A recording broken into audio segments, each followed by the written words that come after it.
All right, intermediate algebra students, we're in chapter 2, section 4. We're talking about application problems, which means word problems. Let's see what we've got. The first little subsection here is about writing a linear model. And a linear model is essentially a formula that's going to help us solve a real-world problem.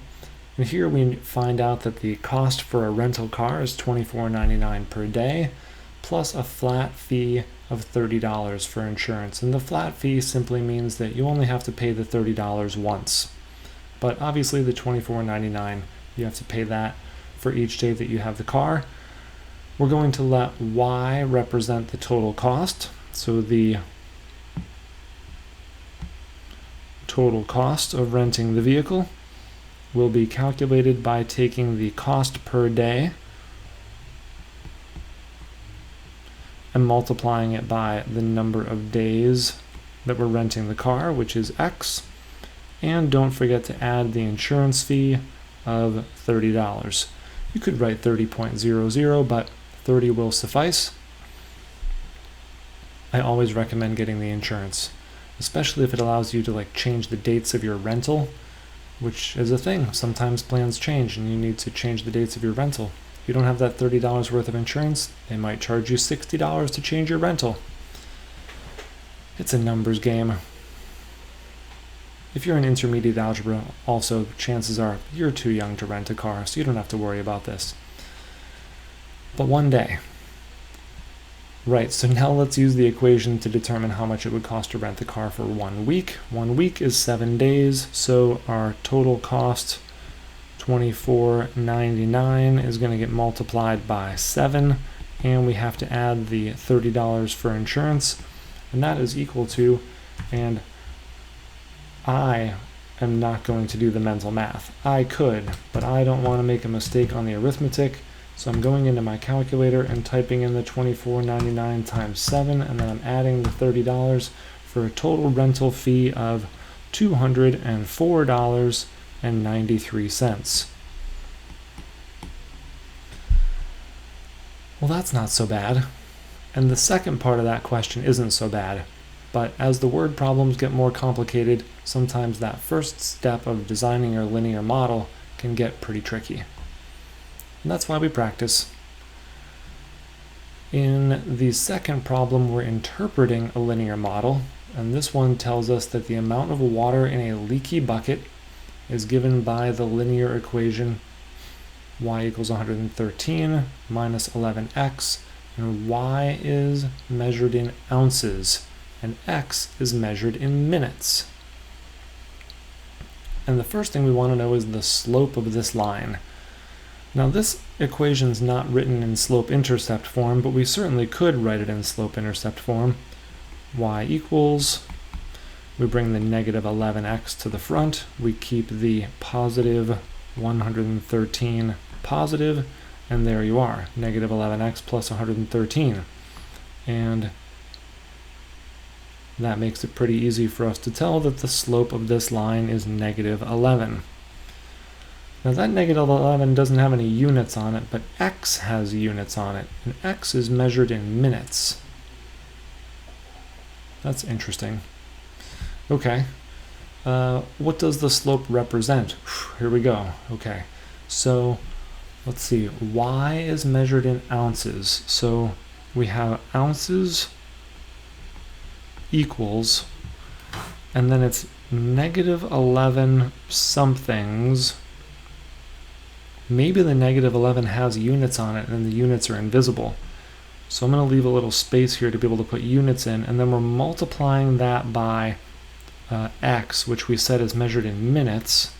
So I'm going to put minutes in there, and then plus 113, and the 113 is not being modified at all.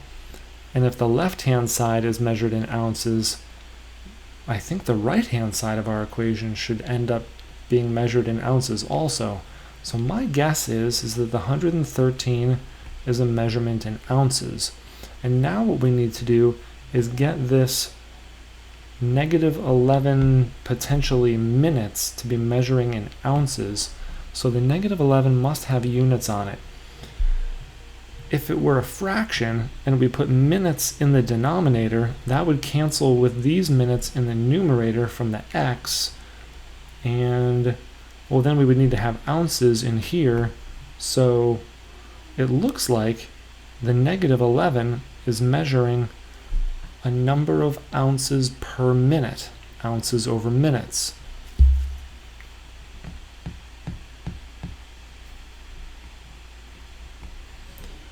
Okay, so let's look at the question again. What does the slope represent? Well, it represents a number of ounces per minute, and if we remember the scenario that we're working with here, we've got a leaky bucket. Oh, and now the -11 makes more sense. It's the number of ounces leaking out of the bucket per minute. All right, I'm not going to write that down. You could write that down. -11, the slope, represents number of ounces leaking out of the bucket per minute. And then it asks us, what's the y-intercept?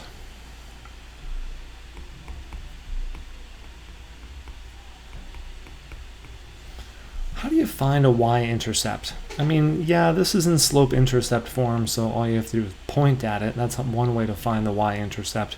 But remember that a y-intercept is the point where a graph is crossing the y-axis.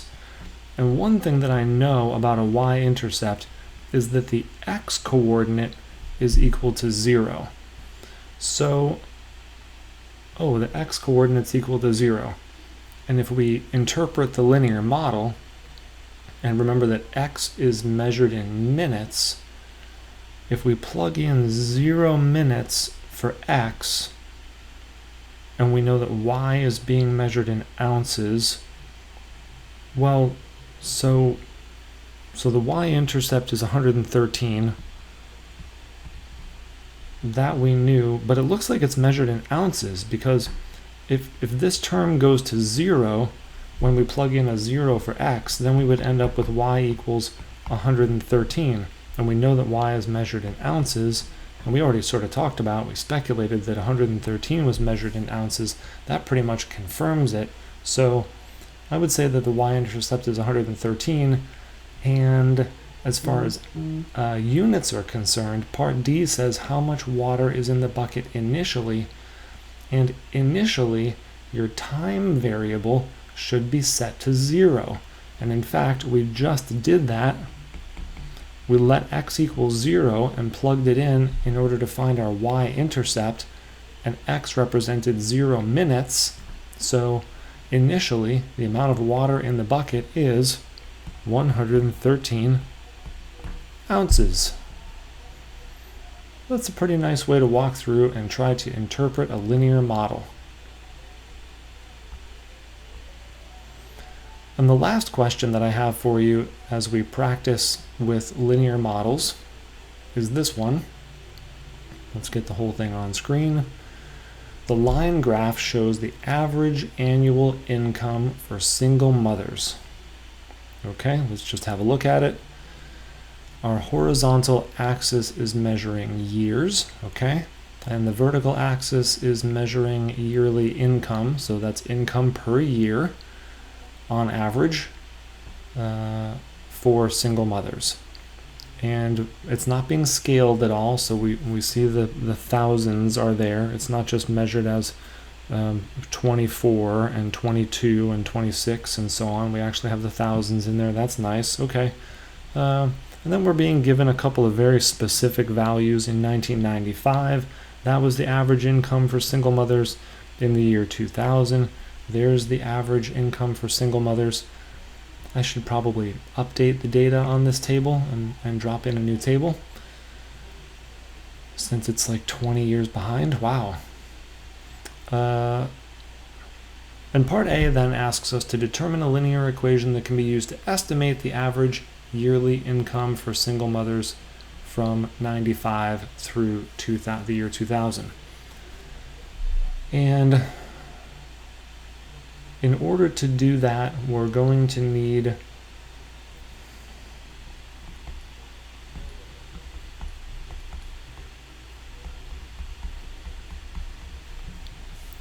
the old point-slope form for a line. And the reason I'm thinking point-slope form would be good is because we know the coordinates of a couple of points on this graph.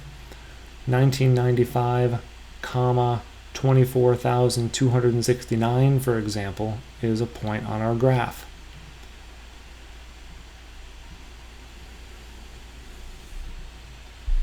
And the other value that we're going to need is our slope.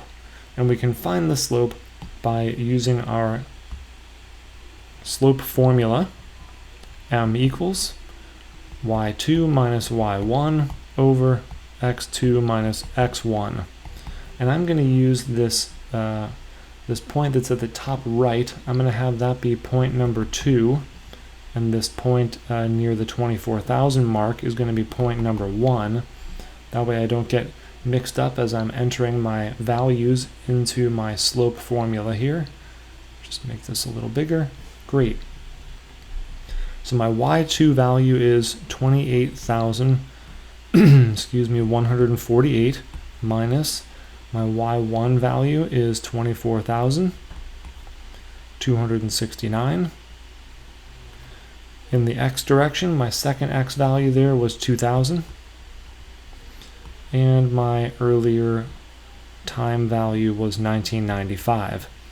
So we're seeing a change in income divided by a change in time. So this is going to be dollars per year if we looked at the units. All right, into my calculator to do some arithmetic. I've got the 28,148 minus 24,269, and I get 3879. My denominator is 5-year difference, and let's come up with a decimal approximation. I'm actually going to take my dollar value and divide it by 5, and I get 775 point, I'm going to write it as 80 since we're talking about dollars, and this is dollars per year. And since it's a positive number, that indicates that we have an increase in average income for single mothers each year, which is good news. It's good news for anybody. And then we need to enter a point. And my recommendation is, and let's see if this works out. So now I'm going back to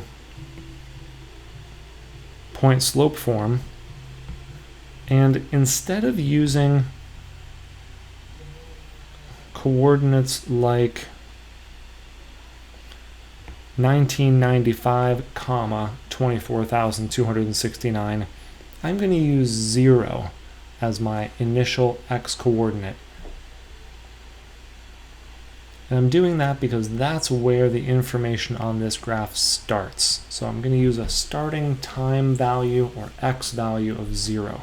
Let's see what happens. All right, y minus my y1 value, 24,269, equals our slope, $775.80 per year, times the difference in the number of years. So I'm going to do x. I guess we don't want to use x minus 0. Yeah, we won't do that. Let's use the 1995.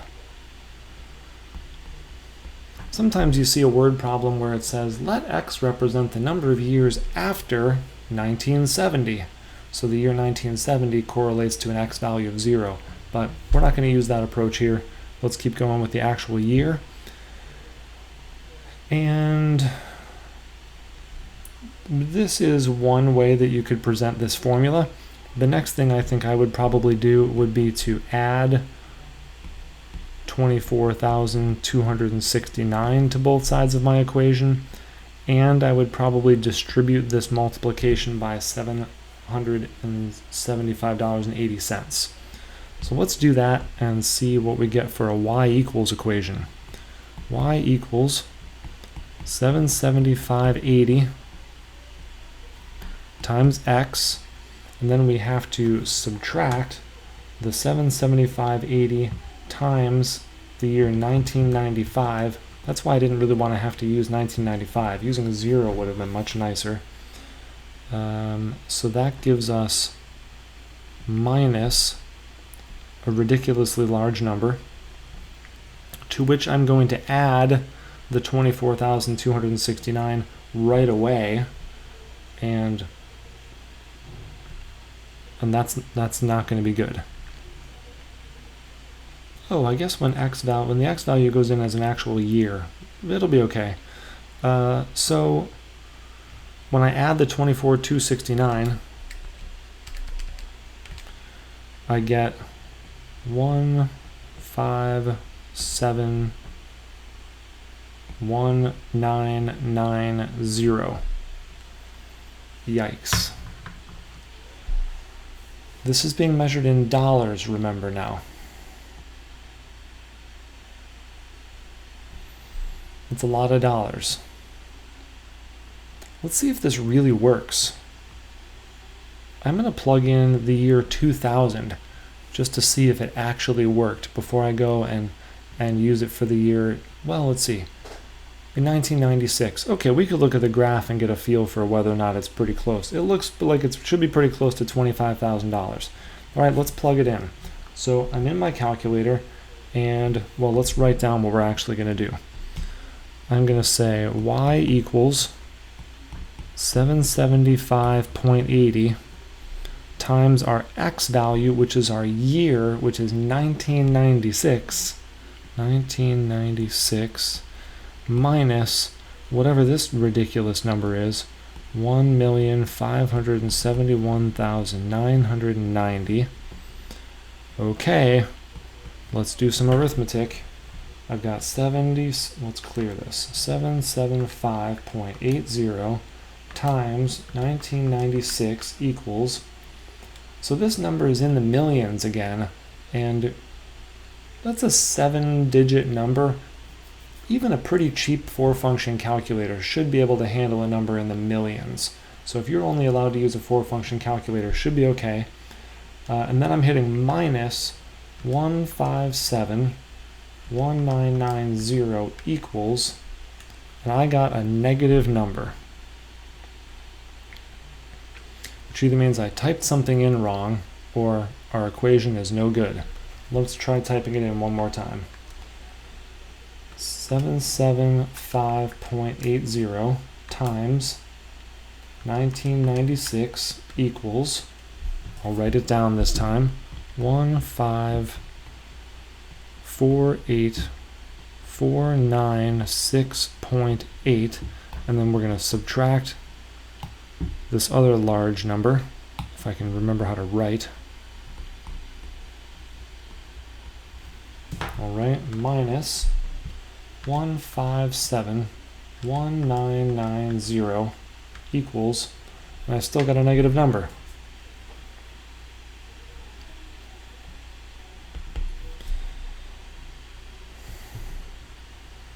It happens. I wonder if maybe the place where I made my mistake was up here. I think maybe I added that 24,000 number in twice. Let's double check.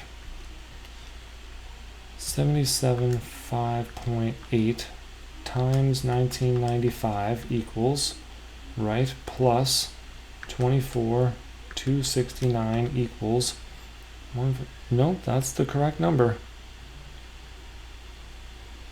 Fascinating. Oh, I know what the problem is. It's a good lesson, right? This is the problem-solving process, and I'm solving a problem that I created this time. Here's what I did wrong, because I'm doing it in the calculator on the fly so that you're seeing the real process. I'm not just throwing up some notes that I've already written everything out, and I'm just clicking through PowerPoint presentation slides, because that stinks. When your teacher makes a mistake, that stinks too, but at least I've caught it so that we can make the correction. Here it is. I did 775.8 times 1995. No, that's wrong. I was supposed to multiply by negative 1995. So let's try that one more time.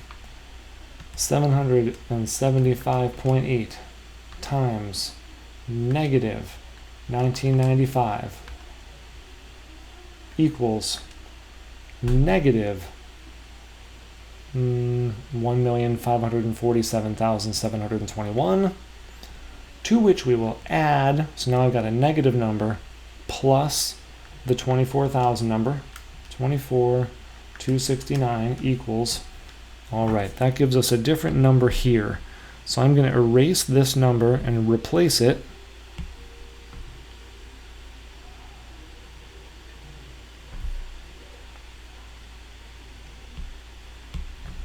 with 1523452.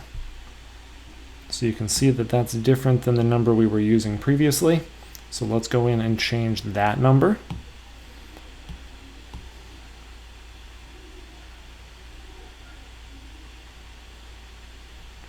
All right. 1523452, and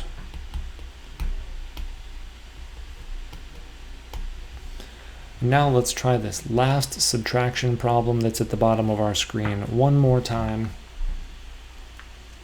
I'll just type in that first number that I had written down, 1548496.8 minus our new number 1523452 equals, I like it, I got 25,000 and $44.80. And does 25,000 seem correct? Based on what we're seeing in this table, 25,000 is a pretty good estimate for the annual average income for a single mother in the year 1996. So I'm a little bit sorry that you had to go through that process with me, but those are the kinds of things that we need to do when we get an answer in a word problem. Getting an answer is part of the process, but especially in a word problem, when you get an answer, you should ask yourself, does this answer make sense? If I'm looking for an average yearly income and I get a negative number, yeah, that could be, but in this problem we had that graph to refer to, so we knew that wasn't right. Assuming this trend continues, it says in part C, determine the average yearly income for single mothers in 2005. So we're going to use, well, not that equation so much as this formula again, except we'll plug in an x value of 2005. I think I'm actually going to let you do that so that we can look at part D, which says assuming the trend continues, in which year will the average yearly income reach 36,000? This is a more interesting question. So let's give it a shot. We're given our final, we're sort of being given the answer, and this 36,000 number belongs on the left-hand side of the equation. That's our y value. There we go. Equals 775.8 times x minus this terribly large number. All right, and now we have to solve for x. So I'm going to add this 1 million number to both sides of my equation.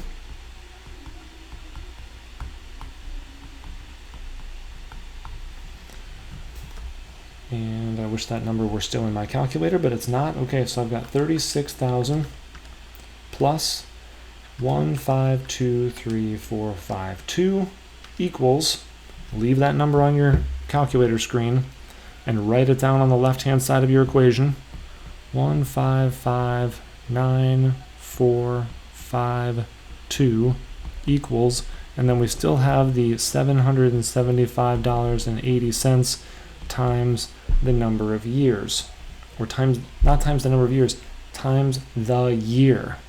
All right, so we're putting big numbers in for x. This time we're going to get out a big number for x.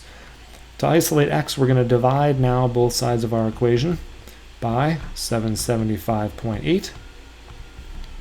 That number that was still on your calculator screen, just hit divided by 775.8 equals, and I got 2010.12 equals x. Now we got an answer. Let's ask ourselves the question again. Does this answer make sense? We're trying to figure out the year in which the average annual income for single mothers reaches $36,000. Will it reach $36,000 in the year 2010? It doesn't look like it to me, although it's a little bit difficult to interpret in this particular problem. One way that you can interpret this answer is that just the 2010 part of this number is good, except the 0.12 at the end might be pushing us into that next year. So after 2010 years, after the clock started ticking, right, AD, after 2010 years, would the average annual income be $36,000? And the answer would be no. It would take longer than 2010 years. So if you're only taking your measurements at the yearly marker points, then in 2010, that average annual income would not yet have reached $36,000.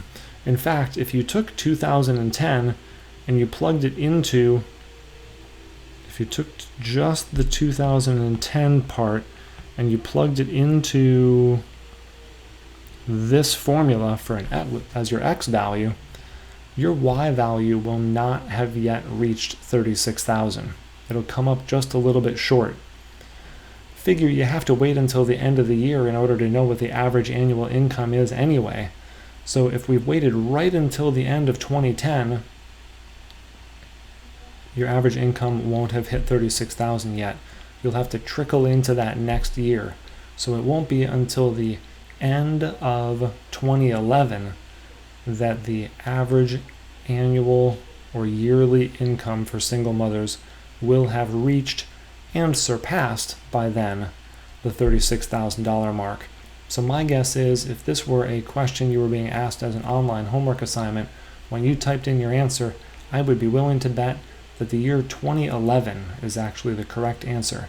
And often in problems like this, we do have to round up, because if you round down, especially with respect to time, you're liable to come up a little bit short, and we don't want that to happen. So we push it into the next year in order to guarantee that we hit the number that we're trying to hit, even if that means we have to exceed it.